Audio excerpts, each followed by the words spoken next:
فرزند زہرا یہ حالات برے ہیں۔ کاشانۂ بصیرت ایک ایسا مکمل یوٹیوب چینل جس پر محروم بصارت کے لیے بالخصوص اور تمام افراد کے لیے بالعموم سینکڑوں کی تعداد میں اسلامی کتب دستیاب ہیں۔ لہذا گزارش ہے کہ آپ اپنی ذمہ داری نبھاتے ہوئے کاشانۂ بصیرت کو سبسکرائب کرنے کے ساتھ ساتھ بیل آئیکن کو پریس کیجیے تاکہ آپ علم کے حصول کے ساتھ ساتھ مذہب اہل بیت کی اشاعت میں بھی اہم کردار ادا کرتے رہیں۔ کاشانۂ بصیرت، فرزند زہرا یہ حالات برے ہیں۔ السلام علیکم، میں ہوں صبا جعفر اور یہ کتاب کاشانۂ بصیرت کے لیے ریکارڈ کی جا رہی ہے۔ یہ کتاب جو کہ قرآن مجید کی تفسیر کوثر ہے، اس کے مفسر محسن علی نجفی صاحب ہیں۔ میرے پاس جلد 8 ہے جس میں ہم سورہ نمبر 41 کی سورہ فصلت کی تفسیر بیان کر چکے ہیں، اور آج ہم سورہ شورى کی تفسیر بیان کرنے کے لیے ابتدا کرتے ہیں۔ صفحہ نمبر 51 میں محسن علی نجفی صاحب ابتدائی بیان میں کہتے ہیں کہ اس سورہ مبارکہ کا نام آیت وَأَمْرُهُمْ شُورَى بَيْنَهُمْ سے ماخوذ ہے۔ بعض روایات کے مطابق اس سورہ کا نام حامیم عین سین قاف ذکر ہوا ہے۔ کوفی قرأت کے مطابق آیات کی تعداد 53 یعنی 53 ہے، جبکہ دوسروں کے نزدیک 50 ہے۔ اختلاف کی وجہ یہ ہے کہ کوفی قرأت کے مطابق حامیم اور عین سین قاف 2 آیتیں ہیں، اور ومن آیاتہ الجوار البحر کالأعلام 1 آیت ہے۔ یہ سورہ مکی ہے، مگر بعض کے نزدیک آیات 38 اور 39 مدینے میں نازل ہوئیں، اور قل لا اسألکم اجرا الا المودۃ فی القربى مدنی آیت ہے۔ ابن عباس کی روایت کے مطابق جب یہ آیت نازل ہوئی تو ایک شخص نے کہا قسم بخدا یہ آیت اللہ نے نازل نہیں کی ہے۔ اس شخص کی رد میں یہ آیت نازل ہوئی، ام یقولون افترى علی اللہ کذبا، تو وہ شخص نادم ہوا، اور پھر یہ آیت نازل ہوئی وَهُوَ الَّذِي يَقْبَلُ التَّوْبَةَ۔ بسم اللہ الرحمن الرحیم، حامیم عین سین قاف، كذلك يوحي إليك وإلى الذين من قبلك الله العزيز الحكيم، له ما في السماوات وما في الأرض وهو العلي العظيم۔ خدائے رحمان الرحیم کے نام سے شروع کرتی ہوں، حامیم عین سین قاف۔ اسی طرح آپ کی طرف اور آپ سے پہلوں کی طرف بڑا غالب آنے والا، حکمت والا اللہ وہی بھیجتا رہا ہے۔ جو کچھ آسمانوں اور جو کچھ زمین میں ہے سب اسی کی ملکیت ہے، اور وہ عالی مرتبہ عظیم ہے۔ تفسیر میں ارشاد فرماتے ہیں کذالک یوحا، اس سورہ کے نزول کے وقت مکے کی فضا میں وحی پر چمگوئیاں ہوا کرتی تھیں کہ یہ عبداللہ کا بیٹا یہ باتیں کہاں سے لاتا ہے، وحی کیا چیز ہے، اور کس طرح کوئی کلام کسی پر نازل ہوتا ہے۔ اس پر فرمایا کذالک یوحا، وحی کا طریقہ ہمیشہ اسی طرح رہا ہے، تمام انبیاء پر یکساں وحی نازل ہوتی ہے۔ فرزند عبداللہ پر وحی آنا کوئی نئی بات نہیں ہے، یہ تمام انبیاء کے بارے میں اللہ تعالیٰ کی سنت جاریہ کا ایک حصہ ہے۔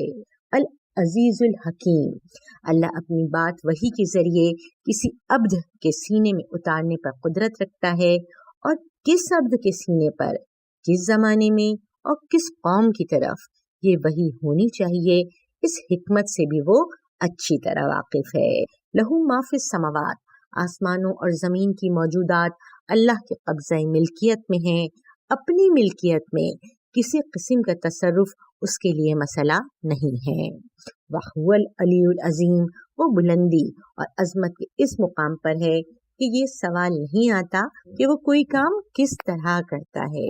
تكاد السماوات يتفطرن من فوقهن والملائكة يسبحون بحمد ربهم ويستغفرون لمن في الأرض ألا إن الله هو الغفور الرحيم والذين اتخذوا من دونه أولياء الله حفيظ عليهم وما أنت عليهم بوكيل۔ قریب ہے کہ آسمان ان کے اوپر سے پھٹ پڑیں اور فرشتے اپنے پروردگار کی ثنا کے ساتھ تسبیح کرتے ہیں اور اہل زمین کے لیے استغفار کرتے ہیں۔ آگاہ رہو، اللہ ہی بڑا بخشنے والا ہے۔ اور جنہوں نے اللہ کے سوا دوسروں کو سرپرست بنایا ہے، اللہ ہی ان کے اعمال پر نگہبان ہے اور آپ ان کے ذمہ دار نہیں ہیں۔ تفسیر میں ارشاد فرماتے ہیں کہ تکاد السماوات، اس آیت کی دو تفسیریں ہیں۔ پہلی تفسیر یہ ہے کہ وحی کو ہمارے رسول کا قلب ہی تحمل کر سکتا ہے، ضمیر عالم اس کا متحمل نہیں ہے۔ اگر آسمانوں پر یہ وحی نازل ہو تو وہ پھٹ پڑیں، جیسا کہ سورہ حشر میں پروردگار عالم نے ارشاد فرمایا، لو انزلنا ھذا القرآن علی جبل لرأیتہ خاشعۃ متصدعا من خشیۃ اللہ۔ اگر ہم اس قرآن کو کسی پہاڑ پر نازل کرتے تو آپ اسے اللہ کے خوف سے جھک کر پاش پاش ہوتا ضرور دیکھتے۔ دوسری تفسیر یہ ہے کہ شرک کا عقیدہ اللہ تعالیٰ کی شان میں انتہائی گستاخی ہے، اس قدر سنگین گستاخی ہے کہ کائنات کا ضمیر اسے برداشت نہیں کر سکتا، جیسے سورہ مریم کی آیت نمبر 90 اور 91 میں اس نے ارشاد فرمایا، قریب ہے کہ اس سے آسمان پھٹ جائیں اور زمین شق ہو جائے اور پہاڑ ریزہ ریزہ ہو کر گر جائیں، اس بات پر کہ انہوں نے رحمان کے لیے فرزند کی موجودگی کا الزام لگایا ہے۔ سیاق آیت کے اعتبار سے پہلی تفسیر قرین واقع معلوم ہوتی ہے، البتہ کسی دلیل کے موجود ہونے کی صورت میں سیاق کا اعتبار نہیں کیا جاتا، چونکہ قرآن کا طرز کلام یہی ہے کہ کبھی ایک آیت میں متعدد موضوعات سمو دیے جاتے ہیں۔ من فوقہن یعنی من فوق السماوات، ممکن ہے کہ آسمان ان کے اوپر سے پھٹ جائیں، معاملہ اس قدر سنگین ہے کہ آسمان پھٹ سکتے ہیں۔ مزید سنگینی یہ ہے کہ آسمانوں کی بالائی دنیا میں شکست اور ریخت آ سکتی ہے۔ ممکن ہے کہ اس مسئلے کی سنگینی بیان کرنے کے لیے یہ تعبیر اختیار فرمائی ہو کہ زمین پھٹنے سے آسمانوں کا پھٹنا زیادہ سنگین اور آسمانوں بالائی ملکوت میں اس کے اثرات پیدا ہونا مزید سنگین ہے۔ والعلم عند اللہ والملائکۃ یسبحون بحمد ربہم، فرشتے اللہ کی تنزیہ کرتے ہیں یعنی اس کی تسبیح کرتے ہیں اور اسی ایک معبود کو لائق حمد و ثنا کہتے ہیں۔ وَيَسْتَغْفِرُونَ لِمَنْ فِي الْأَرْضِ، اور اہل ارض کے لیے استغفار کرتے ہیں۔ بعض مفسرین نے لمن فی الارض میں الارض کے لفظی اطلاق کو سامنے رکھ کر فرمایا کہ تمام اہل ارض، خواہ وہ مسلم ہو مشرک، سب کے لیے مغفرت طلب کرتے ہیں۔ صاحب المیزان مغفرت سے سبب مغفرت یعنی ایمان مراد لیتے ہیں، لیکن اگرچہ یہاں لمن فی الارض مطلق ہے، لیکن سورہ مومن کی آیت نمبر 7 میں بھی فرشتوں کی طرف سے مغفرت کا ذکر ہے، اس میں مومنین کی قید ہے۔ وَيَسْتَغْفِرُونَ لِلَّذِينَ آمَنُوا، اور قاعدتاً مطلق مقید پر محمول ہوتا ہے، یہ نہیں کہا جا سکتا کہ حاملین عرش اور دیگر فرشتوں کے استغفار میں فرق ہے۔ الا ان اللہ هو الغفور الرحیم، اللہ توبہ کرنے اور دائرہ ایمان میں داخل ہونے والوں کے گزشتہ تمام شرک وغیرہ کے گناہوں کو معاف فرماتا ہے۔ والذین اتخذوا من دونہ، جو لوگ غیر اللہ کو اپنا کارساز بناتے ہیں، ان کے اس عقیدہ و عمل کو اللہ محفوظ اور ثبت کرتا ہے، جس کا انہیں قیامت کے دن سامنا کرنا ہوگا۔ وما انت علیہم بوکیل، آپ کو ان کے عدم ایمان کا ذمہ دار نہیں ٹھہرایا گیا ہے، آپ کی تکلیف ان تک پیغام پہنچانا ہے، ان کے ایمان لانے کی ذمہ داری آپ پر عائد نہیں ہوتی۔ اس میں رسول اللہ صلی اللہ علیہ وآلہ وسلم کو مخاطب کر کے پروردگار عالم ارشاد فرماتا ہے کہ اگر وہ ایمان نہیں لاتے تو ان کے عدم ایمان کا ذمہ دار آپ نہیں ہیں، آپ کا کام تو صرف ان تک پیغام پہنچانا ہے۔ وَكَذَلِكَ أَوْحَيْنَا إِلَيْكَ قُرْآنًا عَرَبِيًّا لِتُنذِرَ أُمَّ الْقُرَىٰ وَمَنْ حَوْلَهَا وَتُنذِرَ يَوْمَ الْجَمْعِ لَا رَيْبَ فِيهِ فَرِيقٌ فِي الْجَنَّةِ وَفَرِيقٌ فِي السَّعِيرِ۔ اور اسی طرح ہم نے آپ کی طرف عربی قرآن بھیجا ہے تاکہ آپ مکہ اور اس کے گرد و پیش میں رہنے والوں کو تنبیہ کریں، اور اجتماع یعنی قیامت کے دن کے بارے میں بھی تنبیہ کریں جس میں کوئی شبہ نہیں ہے۔ اس روز ایک گروہ کو جنت جانا ہے اور دوسرے گروہ کو جہنم جانا ہے۔ تفسیر میں ارشاد فرماتے ہیں کہ آیت میں استعمال کیا گیا لفظ ام القریٰ یعنی بستیوں کا مرکز، اس سے مراد مکہ ہے۔ احکام کے بارے میں تدریجی حکمت عملی اختیار کرنے کا حکم ملتا ہے، اسی طرح لوگوں اور علاقوں میں اس پیغام کو تدریجاً پہنچانے کا حکم ملتا ہے، اور جیسے جیسے احکامات ہم آپ کو بھیجتے جا رہے ہیں ویسے ویسے اسی طریقے سے اس کو درجہ بدرجہ آپ اپنی حکمت عملی اختیار کریں، اپنا ایک اسٹریٹجی بنائیں اور ان احکامات کو پہنچائیں۔ چنانچہ حکم ملتا ہے کہ ابتدا اپنے قریبی رشتہ داروں سے کرو۔ یہاں جو لفظ استعمال ہوا وَأَنذِرْ عَشِيرَتَكَ الْأَقْرَبِينَ، اور اپنے قریب ترین رشتہ داروں کو تنبیہ کیجیے۔ لِتُنذِرَ قَوْمًا مَا أُنذِرَ آبَاؤُهُمْ فَهُمْ غَافِلُونَ، تاکہ آپ ایک ایسے قوم کو تنبیہ کریں جس کے باپ دادا کو تنبیہ نہیں کی گئی تھی، لہٰذا وہ غفلت میں پڑے ہوئے ہیں۔ اس آیت کا تعلق بھی اسی مرحلے سے ہے۔ اس کے بعد اپنی تبلیغ کا پورا حلقہ بیان فرمایا کہ پوری انسانیت اس حلقہ تبلیغ میں شامل ہے، اور یہ قرآن میری طرف بذریعہ وحی نازل کیا گیا تاکہ میں تمہیں اور جس حد تک یہ پیغام پہنچے سب کو تنبیہ کروں۔ کہ مستشرقین نے اس آیت سے بھی اسلام پر حملہ کرنے کی راہ تلاش کرنے کی کوشش کی ہے۔ مستشرقین کسے کہتے ہیں؟ مستشرقین یہ جمع ہے مستشرق کی۔ مستشرق ایک ایسا فرنگی، ایک ایسا یورپ کا رہنے والا جو مشرقی زبانوں اور علوم کا ماہر ہو۔ ان لوگوں نے بھی اس آیت کے ذریعے اسلام پر حملہ کرنے کی کوشش کی کہ شروع میں محمد صرف مکہ اور گرد و پیش کے علاقوں تک اپنی دعوت کو محدود رکھنے کا ارادہ رکھتے تھے۔ اس کا جواب ہم پہلے بھی دے چکے ہیں کہ اول تو اسلامی دعوت تدریجاً عمل میں آتی رہی ہے۔ رسول اللہ صلی اللہ علیہ وآلہ وسلم نے پہلے اپنے قریبی رشتہ داروں کو، پھر ام القریٰ یعنی مکے والوں کو، پھر گرد و پیش والوں، پھر سارے جہاں کے رہنے والوں کو دعوت دی۔ چنانچہ مکے میں نازل ہونے والے سورہ فرقان آیت نمبر 1 میں فرمایا، بابرکت ہے وہ ذات جس نے اپنے بندے پر قرآن اتارا تاکہ وہ سارے جہاں کے لیے تنبیہ ہو۔ اور مکی سورہ 7 آیت 87 میں فرمایا، ان ہوا الا ذکر للعالمین، اور مکی سورہ قلم آیت نمبر 52 میں فرمایا، وما ہوا الا ذکر للعالمین۔ نیز مکی سورہ تکویر آیت نمبر 27 میں فرمایا، ان ہوا الا ذکر للعالمین وتنذر یوم الجمع، اور روز قیامت کے بارے میں تنبیہ کرو جس میں تمام انسانوں کو جمع کیا جائے گا۔ قیامت کی ہولناکیوں میں ایک مسئلہ یہی ہے کہ انسان کو سب کے سامنے اللہ کی بارگاہ میں حساب دینا ہے۔ دعاؤں میں یہ بات آئی ہے، میں ترجمہ پڑھ رہی ہوں، میرے معبود میری خطاؤں کو فاش اور پورے عالم میں مجھے سرعام رسوا نہ فرما۔ فریق فی الجنت و فریق فی السعیر، اس میدان میں سب کو جمع کرنے کے بعد ایک گروہ کو سب کے سامنے بڑے احترام و عزت، فخر و مباحات کے ساتھ جنت میں لے جایا جائے گا، اور دوسرا گروہ بڑی رسوائی اور ذلت و خواری کے ساتھ جہنم کی طرف ہانک دیا جائے گا۔ وَلَوْ شَاءَ اللَّهُ لَجَعَلَهُمْ أُمَّةً وَاحِدَةً وَلَكِنْ يُدْخِلُ مَن يَشَاءُ فِي رَحْمَتِهِ وَالظَّالِمُونَ مَا لَهُم مِّن وَلِيٍّ وَلَا نَصِيرٍ۔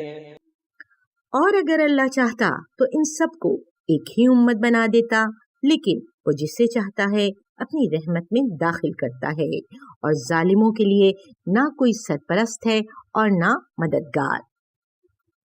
اس کی تفسیر میں ارشاد فرماتے ہیں کہ وَلَوْ شَاءَ اللَّهُ، اگر اللہ چاہتا تو کسی نبی کو مبعوث نہ کرتا۔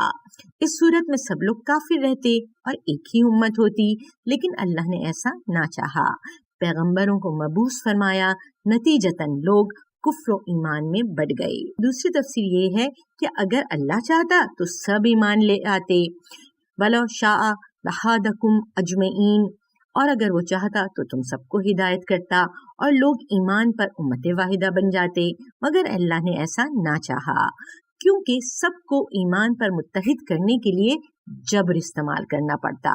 اللہ نے یہ چاہا کہ لوگوں کو اختیار و انتخاب میں آزادی دی جائے، ہدایت کا راستہ دکھایا جائے، اس پر چلنے نہ چلنے کا فیصلہ خود انسان خود مختارانہ طریقے سے کرے۔ اگر جبر سے کام لینا تھا تو انبیاء علیہ السلام کو مبعوث کرنے کی ضرورت نہ تھی، اس کے لیے اللہ کا ایک ارادہ تکوینی کافی تھا۔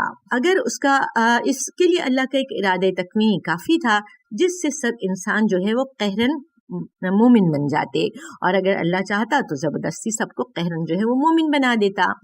قہرن مومن بنانے کے لیے اختیار و ارادہ سلب کرنا پڑتا، اس صورت میں انسان نہ رہتا، جمادات بن جاتا۔ وَلَكِنْ يُدْخِلُ مَن يَشَاءُ، جو ہدایت قبول کرتے ہیں انہیں اپنی رحمت میں داخل کیا جاتا ہے، اور جن لوگوں نے اپنے نفس کے ساتھ انصاف نہیں کیا انہیں رحمت خدا نہ ملنے کی وجہ سے کسی دوسرے حوالے سے مددگار نہیں ملے گا۔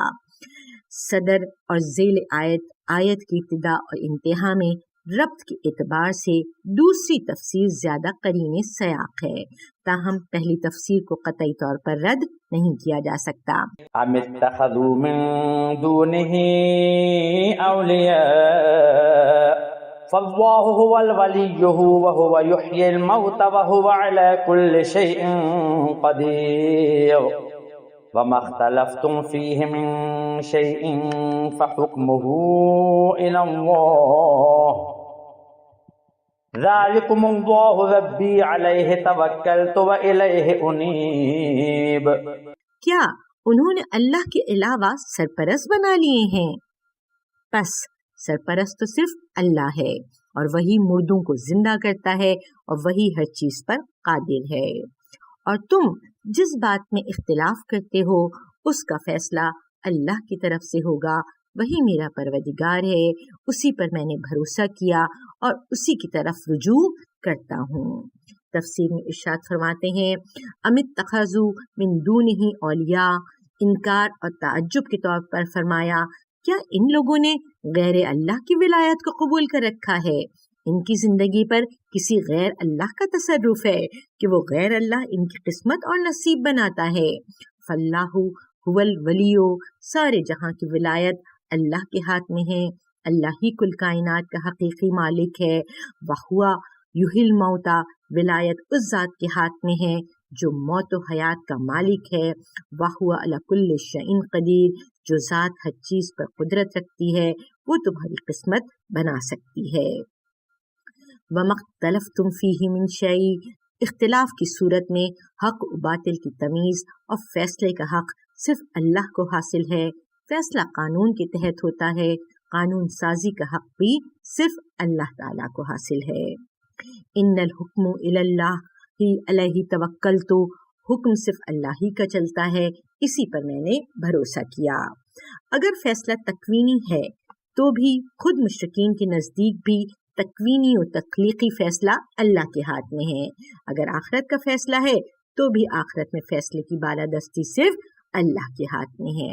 بے شک ذالکم اللہ ربی، میرا رب وہی ذات ہے جس کے ہاتھ میں میری قسمت، حیات اور قدرت ہے، اور جس کو ہی فیصلے کا حق حاصل ہے۔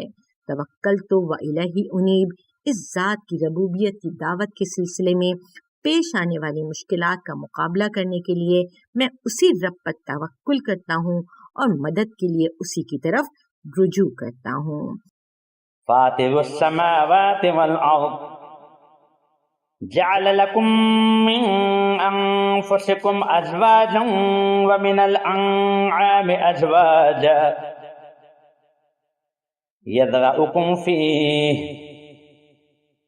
ليس كمثله شيء وهو السميع البصير.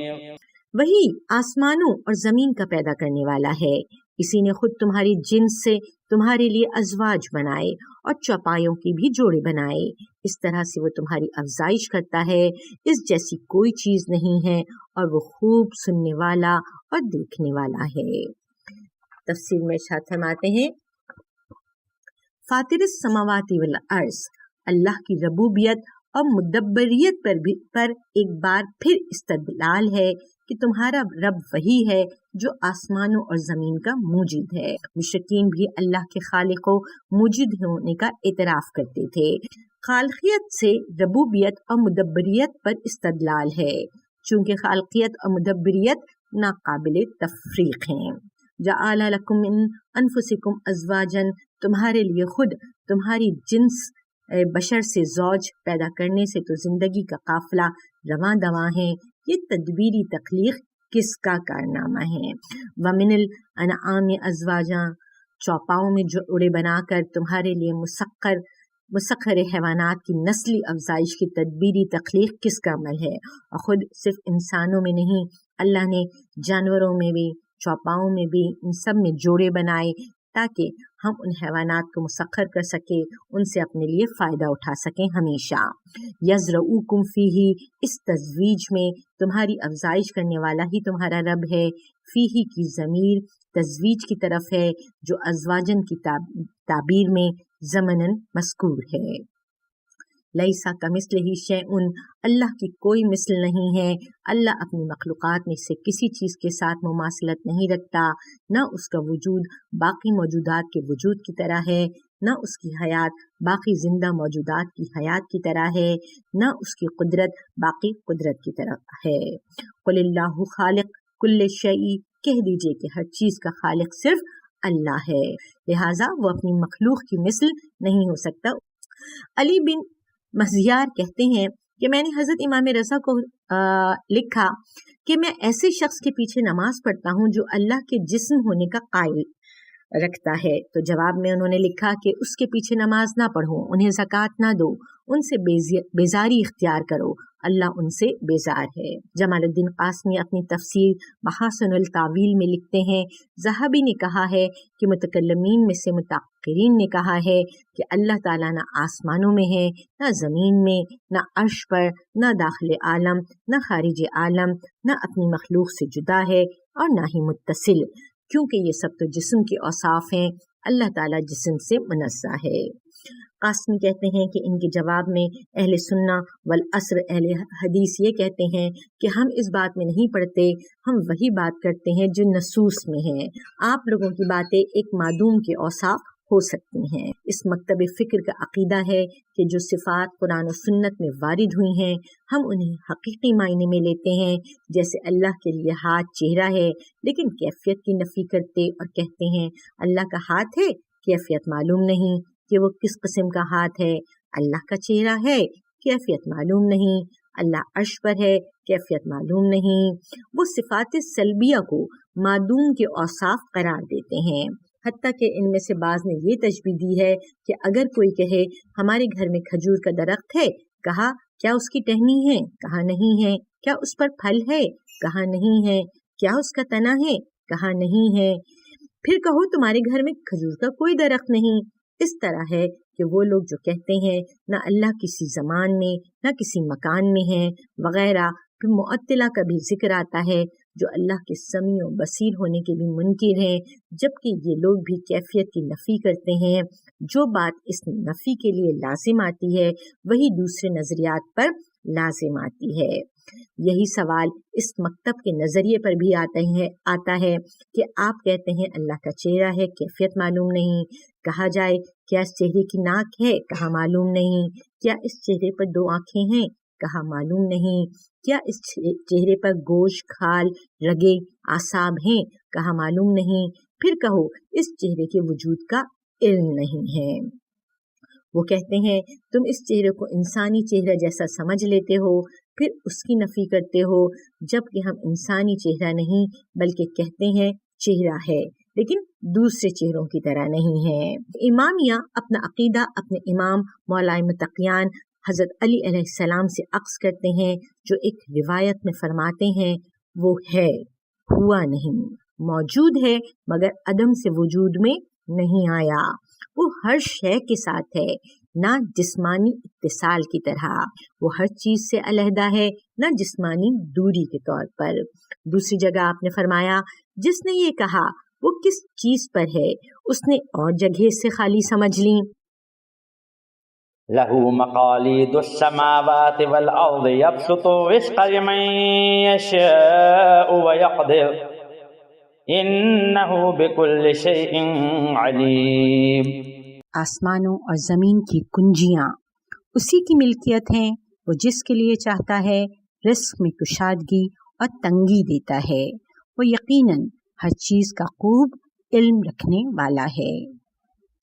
تفسیر میں ارشاد فرماتے ہیں، مشرکین اپنے معبودوں کو رازق سمجھتے تھے، ان کی رد میں اللہ نے فرمایا، لہو مقالید السماوات والارض، آسمانوں اور زمین میں موجود خزانوں کی کنجیاں اللہ کے پاس ہیں، ان خزانوں کا خالق اللہ تعالیٰ ہے، تو ان پر اللہ تعالیٰ کی گرفت ہے، کسی غیر اللہ کے لیے ان خزانوں تک رسائی حاصل کرنا ممکن نہیں۔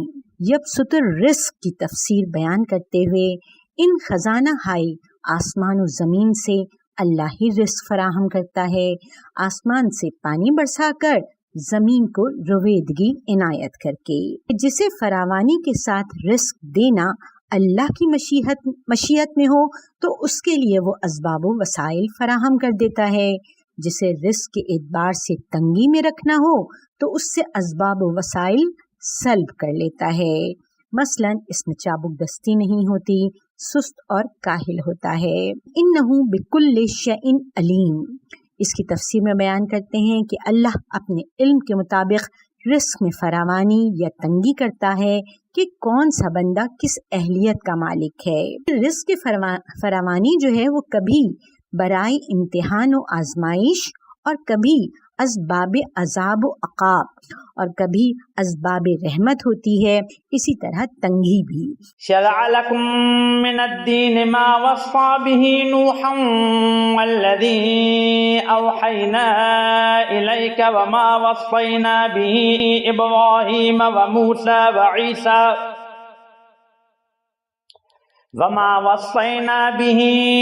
إبراهيم وموسى وعيسى أن أقيموا الدين ولا تتفرقوا فيه كبر على المشركين ما تدعوهم إليه الله يجتبي إليه من يشاء ويهدي إليه من ينيب۔ اس نے تمہارے لیے دین کا وہی دستور معین کیا جس کا اس نے نوح کو حکم دیا تھا، اور جس کی ہم نے آپ کی طرف وہی بھیجی ہے، اور جس کا ہم نے ابراہیم اور موسیٰ اور عیسیٰ کو حکم دیا تھا کہ اس دین کو قائم رکھنا اور اس میں تفرقہ نہ ڈالنا۔ مشرکین کو وہ بات ناگوار گزری ہے جس کی طرف آپ انہیں دعوت دیتے ہیں۔ اللہ جسے چاہتا ہے اپنا برگزیدہ بنا لیتا ہے، اور جو اس کی طرف رجوع کرتا ہے اسی کو اپنی طرف راستہ دکھاتا ہے۔ تفسیر میں ارشاد فرماتے ہیں، شرع لکم من الدین، دین پر عمل کرنے کے طریقے کو شریعت کہا جاتا ہے۔ ہر دور کی شریعت مختلف ہونے کے باوجود شریعت دین سے مختلف چیز نہیں ہے، جیسا کہ دین اور شریعت میں فرق سمجھنے میں کچھ لوگوں کو دشواری پیش آئی ہے۔ اللہ کے دین واحد پر عمل کرنے کے لیے ہر دور میں اپنے دور کے تقاضوں کے مطابق مختلف طریقے نافذ رہے ہیں۔ اولین طریقہ فطری تقاضے ہیں کہ ابتدائی انسان ابھی ملکیت سے آشنا نہیں تھا، اس لیے مفادات کا ٹکراؤ اور مصلحتوں کا تصادم بھی وجود میں نہیں آیا تھا۔ نہایت سادہ زندگی اور رہن سہن کے طریقے ایسے تھے جو فطرت سے متصادم نہیں تھے۔ جب انسان ملکیت سے آشنا ہوئے، اجتماعی زندگی میں مفادات کا تصادم شروع ہوا۔ شرع لکم، تمہارے لیے واضح راستہ بنایا۔ شرع یعنی شریعت کے لغوی معنی واضح راستے کے ہیں۔ اصطلاح میں ضابطہ اور قانون و دستور کے معنوں میں یہ بولا جاتا ہے۔ قانون و شریعت بنانے والے کو شارع اور اس پر عمل پیرا ہونے والے کو متشرع کہتے ہیں۔ شارع اسلامی مسلمہ عقیدے کے مطابق صرف اللہ ہے۔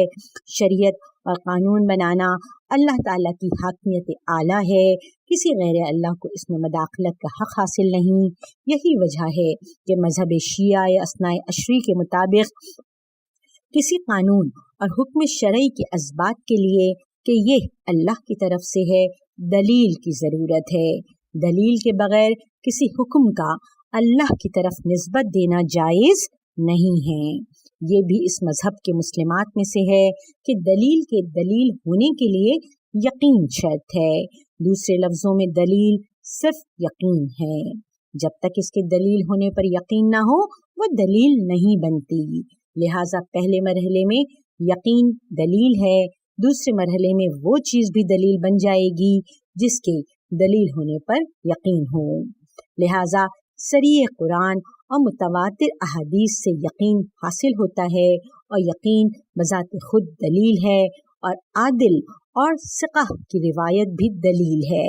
چونکہ اس کے دلیل ہونے پر یقین حاصل ہے اور یقین کا مصدر صریح قرآن اور سنت متواترہ ہے، اس حکم عقلی سے بھی یقین حاصل ہوتا ہے جس پر تمام عقلاء کا اتفاق ہو، جیسے عدل کی اچھائی اور ظلم کی برائی پر تمام عقلاء کا اتفاق ہے۔ اس اصول کے تناظر میں مذہب اہل بیت قیاس کو دلیل نہیں سمجھتا، چونکہ اس کے دلیل ہونے پر یقین حاصل نہیں، بلکہ روایات متواترہ اہل بیت سے اس کے دلیل ہونے کی نفی ثابت ہے۔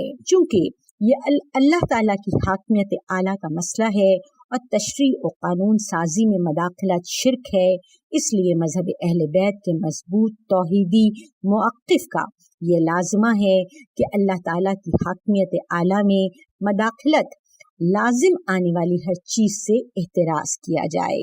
من الدین، شریعت کا سرچشمہ دین ہے۔ شریعت دین پر عمل کرنے کا طریقہ، شرط و منہاج ہے۔ دوسرے لفظوں میں دین کو اصول اور شریعت کو فروع کا درجہ حاصل ہے کہ شریعت کے بغیر دین پر عمل نہیں ہو سکتا اور دین کے بغیر شریعت کا کوئی مفہوم نہیں بنتا۔ چنانچہ دین کے معنی اطاعت کے ہیں اور ان الدین عند اللہ الاسلام کے تحت اسلام کے معنی تسلیم و انقیاد کے ہیں۔ اس طرح دین اطاعت کے معنوں میں اور اسلام تسلیم و انقیاد کے معنوں میں ہے۔ شریعت میں آ کر بتانا ہے کہ اطاعت تسلیم و انقیاد کس طریقے سے ہو سکتی ہے۔ یہاں سے یہ بات واضح ہو جاتی ہے کہ تمام انبیاء علیہم السلام ایک دین یعنی اطاعت و تسلیم کی طرف بلاتے تھے، جبکہ اس اطاعت و تسلیم کا طریقہ شریعت وہ ہر دور کے تقاضوں کے مطابق تھا، لہٰذا دین اور شریعت ناقابل تفریق ہیں۔ لہٰذا بے عمل جو ہیں وہ عقیدے کو دین نہیں کہتے، اسی طرح بے عقیدہ لوگ جو ہیں وہ عمل کو شریعت نہیں کہتے۔ اسلام مسیحیت کی طرح دین بلا شریعت نہیں ہے، نہ کمیونزم کی طرح قانون بلا دین ہے۔ دین اور شریعت میں تفریق نہ ہونے کے باوجود کبھی شریعت کو دین کہا گیا، جیسے لا اکراہ فی الدین، چنانچہ اکراہ کا تعلق عمل سے ہے جو شریعت سے متعلق ہے۔ ما وصا بہ کہ فطرت کی راہ سے بھٹکنے والے اس انسان کو پہلی بار حضرت نوح علیہ السلام کے زمانے میں شریعت دی گئی۔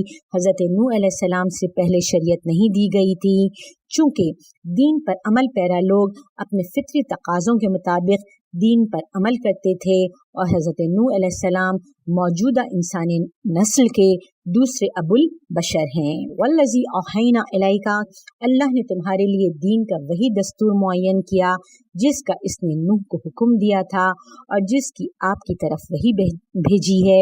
شریعت کی ابتدا اور تکمیل کا ذکر ہے کہ اللہ نے انسانوں کے لیے دستور حیات دینا نوح علیہ السلام کے زمانے سے شروع کیا اور خاتم الانبیاء صلی اللہ علیہ وآلہ وسلم کے زمانے میں اسے تکمیل تک پہنچایا۔ حضرت نوح علیہ السلام کو جو شریعت عنایت ہوئی اس کے لیے وصا عہد کیا، حکم دیا کے ساتھ تعبیر فرمایا۔ ممکن ہے یہ شریعت نہایت سادہ عہد اور حکم پر مشتمل تھی، جبکہ خاتم الانبیاء صلی اللہ علیہ وآلہ وسلم کی شریعت کے لیے اوحینا کی تعبیر اختیار فرمائی، جو کہ ایک جامع نظام حیات کی طرف اشارہ ہو سکتا ہے۔ وما وصینا بہ ابراہیم و موسیٰ و عیسیٰ، اس کی تفسیر بیان کرتے ہوئے کہتے ہیں کہ صاحبان شریعت اولو العزم انبیاء کا ذکر ہے۔ پہلے صاحب شریعت حضرت نوح علیہ السلام ہیں۔ حضرت نوح سے لے کر حضرت ابراہیم علیہ السلام تک حضرت نوح کی شریعت پر عمل ہوتا رہا۔ دوسرے صاحب شریعت حضرت ابراہیم علیہ السلام ہیں۔ حضرت موسیٰ علیہ السلام تک آپ کی شریعت پر عمل ہوتا رہا۔ تیسرے صاحب شریعت حضرت موسیٰ علیہ السلام ہیں۔ حضرت عیسیٰ علیہ السلام تک آپ کی شریعت پر عمل ہوتا رہا۔ چوتھے صاحب شریعت حضرت عیسیٰ علیہ السلام ہیں۔ حضرت خاتم الانبیاء صلی اللہ علیہ وآلہ وسلم کی شریعت کے نفاذ تک حضرت عیسیٰ علیہ السلام کی شریعت پر عمل ہوتا رہا۔ پانچویں صاحب شریعت حضرت خاتم الانبیاء صلی اللہ علیہ وآلہ وسلم ہیں۔ آپ صلی اللہ علیہ وآلہ وسلم کی شریعت خاتم الشرع ہے اور ایک جامع نظام حیات ہونے کے اعتبار سے رسول اکرم صلی اللہ علیہ وآلہ وسلم کا عظیم معجزہ ہے، جس میں عصر تشریع سے لے کر قیامت تک کے ثابت و متغیر تقاضوں کے عین مطابق نظام حیات ہے اور کسی گوشے کو تشنا نہیں چھوڑا گیا۔ ہم نے سورہ احزاب آیت 40 کے ذیل میں ان قوانین کا ذکر کیا ہے جو ایک جامع ضابطے کے تحت بدلتے ہوئے حالات کے مطابق ہو جاتے ہیں۔ یہاں حضرت آیت اللہ محسنی دامن ظلہ کا وہ مکالمہ قابل ذکر ہے جو فرانس کے سفیر کے ساتھ ہوا تھا۔ فرماتے ہیں کہ فرانس کے سفیر ایک دن میرے پاس آئے اور کہا، ہم مسیحی تو کبھی یہ مطالبہ نہیں کرتے کہ مسیحی حکومت قائم ہونا چاہیے، آپ لوگ اسلامی حکومت کا مطالبہ کیوں کرتے ہیں؟ آیت اللہ نے فرمایا، آپ لوگوں کا مسیحی حکومت کا مطالبہ نہ کرنا صحیح ہے، چونکہ آپ کے یہاں کوئی نظام حیات نہیں ہے، جبکہ ہم اس ترقی یافتہ ترین گنجان ٹریفک کے سارے قوانین تک اپنے شرعی مصادر سے بیان کر سکتے ہیں۔ ان اقیم الدین کی تفسیر بیان کرتے ہیں کہ ان تفسیری ہے، دین کا جو دستور اور شریعت حضرت نوح علیہ السلام سے شروع ہوئی اور نبی خاتم صلی اللہ علیہ وآلہ وسلم پر ختم ہوئی، ان شریعتوں کے ذریعے دین قائم اور نافذ کر دیا جائے، چونکہ دین کا نفاذ شریعت کے ذریعے ہی ہو سکتا ہے۔ ولا تتفرقوا فیہ، اس کی تفسیر بیان کرتے ہوئے کہتے ہیں کہ اقامہ دین میں تفرقہ نہ ڈالنا، اقامہ دین اور اس کا نفاذ شریعت اور قانون پر عمل کرنے کی صورت ہو سکتا ہے، تو اس قانون کے نفاذ اور اس پر عمل کی جب نوبت آتی ہے، اس وقت اس میں اختلاف نہ کرو، سب مل کر اس کا نفاذ کریں۔ تفرقے کی دوسری تفسیر یہ بھی ہو سکتی ہے کہ دین کے نفاذ کی جب نوبت آتی ہے تو احکام کے نفاذ میں تفریق نہ کرو کہ کچھ کو نافذ کیا جائے اور کچھ نافذ نہ کیا جائے، جس طرح یہود و نصارہ نے کیا کہ اپنے مفادات سے متصادم احکام شریعت کو معطل کر دیا۔ کابر علی المشرکین ما تدعوہم الیہ، تمہارا توحید اور صرف ایک معبود کی عبادت کرنے کی دعوت دینا اور دیگر معبودوں کو مسترد کر دینا ان مشرکین کو ناگوار گزرا ہے، جن معبودوں کی وہ پشت در پشت پوجا کرتے آئے ہیں۔ آج انہیں باطل قرار دینے کی دعوت ان مشرکین کو نہایت گراں گزری ہے۔ اللہ یجتبی الیہ من یشاء، اللہ ان لوگوں کو اپنی طرف جلب اور برگزیدہ کرتا ہے۔ ان پر توحید نہ صرف شاخ نہیں گزرے گی بلکہ وہ اس اللہ واحد کے عشق و محبت میں کیف و سرور کے عالم میں ہوتے ہیں۔ وما تفرقوا الا من بعد ما جاءهم العلم بغيا بينهم ولولا كلمة سبقت من ربك إلى أجل مسمى لقضي بينهم وإن الذين أورثوا الكتاب من بعدهم لفي شك منه مريب۔ اور یہ لوگ اپنے پاس علم آنے کے بعد صرف آپس کی سرکشی کی وجہ سے تفرقے کا شکار ہوئے، اور اگر آپ کے پروردگار کی طرف سے ایک مقررہ وقت تک کے لیے یہ بات طے نہ ہو چکی ہوتی تو ان کے درمیان فیصلہ ہو چکا ہوتا، اور جو لوگ ان کے بعد کتاب کے وارث ہوئے وہ اس کے بارے میں شبہ انگیز شک میں ہیں۔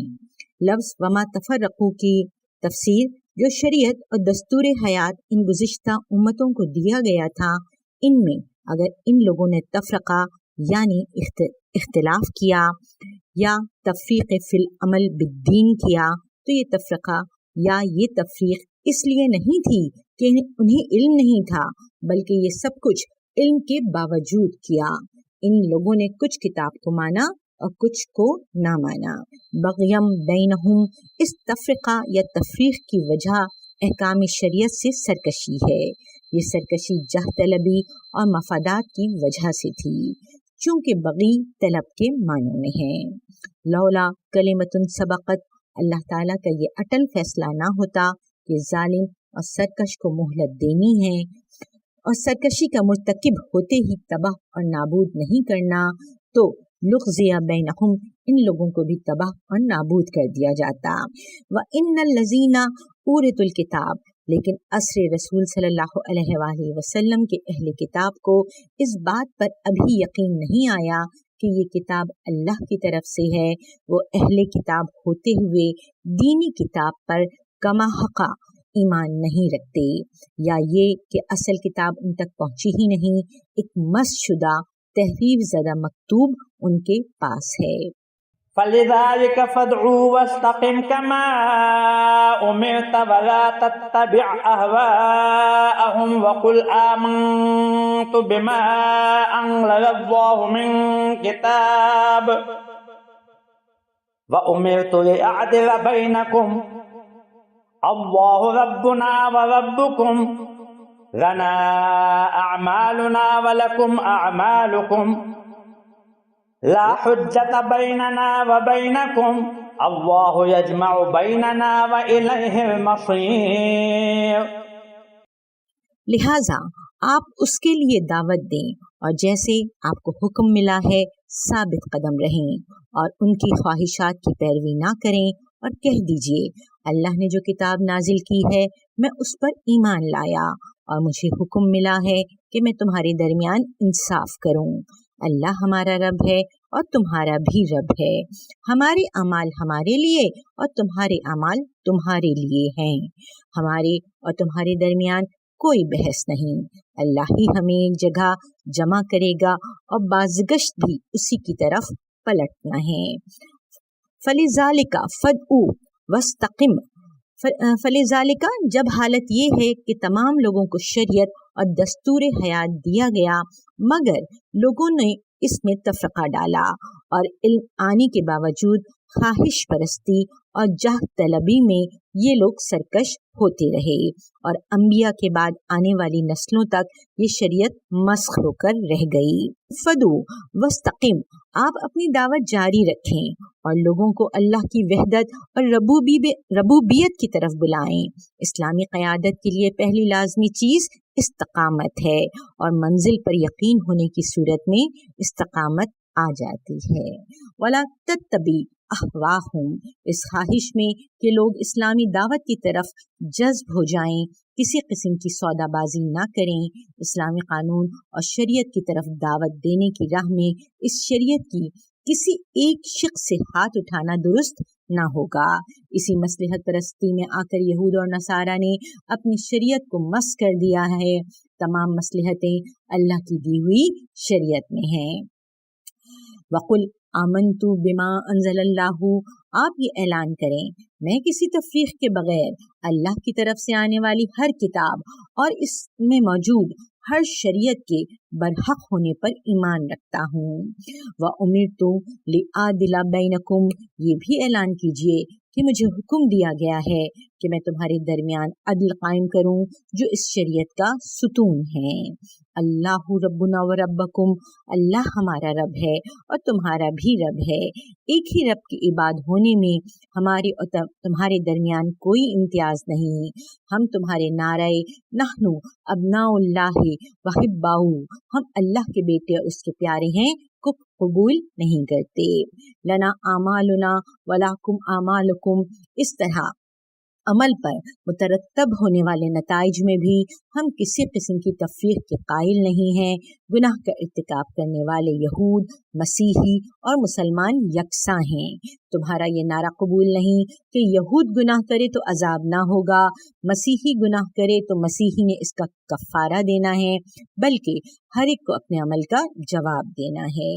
لا حجت بیننا و بینکم. نفی جواز ہے نہ نفی وجود کہ جب اہل کتاب اور اہل اسلام کا رب ایک ہے اور جزائے عمل میں ہر ایک اپنے اپنے عمل کا جواب دہ ہے، تو اہل کتاب اور اہل اسلام میں سے کون کس سے بہتر اور برتر ہے کہ بحث کا تو کوئی جواز نہیں ہے. چونکہ اگر کوئی برتری آنا تھی تو دو حوالوں سے ممکن تھی: اللہ کے ساتھ نسبت اور اعمال کے آثار و نتائج. جب اللہ کے ساتھ نسبت ایک ہے اور اعمال کے نتائج بھی ایک جیسے ہیں تو یہاں برتری کی کوئی بحث باقی نہیں رہتی. اللہ یجمع بیننا کی تفسیر بیان کرتے ہیں کہ اللہ تعالیٰ قیامت کے دن ہمیں ایک جگہ جمع کرے گا اور وہاں ہمارے درمیان فیصلہ ہوگا. اس جملے سے یہ بات سامنے آتی ہے کہ قیامت کے دن اہل حق اور اہل باطل کا آمنا سامنا ہوگا. اللہ کی عدالت میں دونوں جمع ہوں گے جہاں حق اور ناحق کا فیصلہ سنا دیا جائے گا. والذين يحاجون في الله من بعد ما استجيب له حجتهم داحضة عند ربهم وعليهم غضب ولهم عذاب شديد.